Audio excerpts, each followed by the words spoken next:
Hydrogen isn't the answer, I'm sorry to say. It's extremely difficult to store, requiring massive infrastructure investment, and the production of the hydrogen itself requires huge amounts of electricity. And where does that come from? Probably fossil fuels. And it's incredibly dangerous, being highly flammable, remember the Hindenburg, and must be stored at insanely high pressures.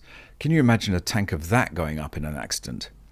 Even in the most climate-crazed state in the US, California, Shell could not make the hydrogen experiment work, closing its light-duty hydrogen filling stations due to supply complications and other external market factors.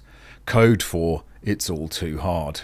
Welcome back to MGUY, British engineer and lawyer turned Sydney YouTuber. Please be sure to like, share and subscribe, hit the notification bell, drop a comment down below, and don't forget to follow me on Twitter X. As Forbes reports, California's hydrogen economy dealt a hammer blow by Shell's exit. Rather suddenly, if not entirely unexpectedly, global energy giant Shell has called time on fueling hydrogen passenger cars in California, the only US state where the fuel is available feasibly for mid to long distance driving ranges.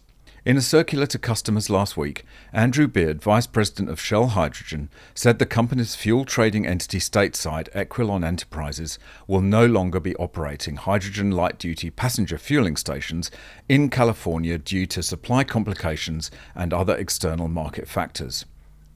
Beard also announced the permanent closure of 7 hydrogen stations in the state, most of which happen to be in the San Francisco Bay Area.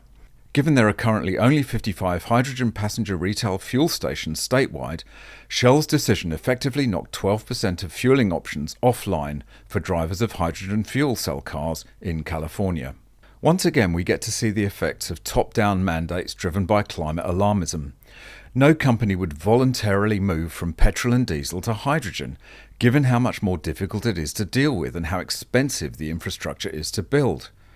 But the madness of net zero and the ridiculously short timeframes imposed by governments forces these costly wastes of taxpayer money, instead of simply letting the market decide.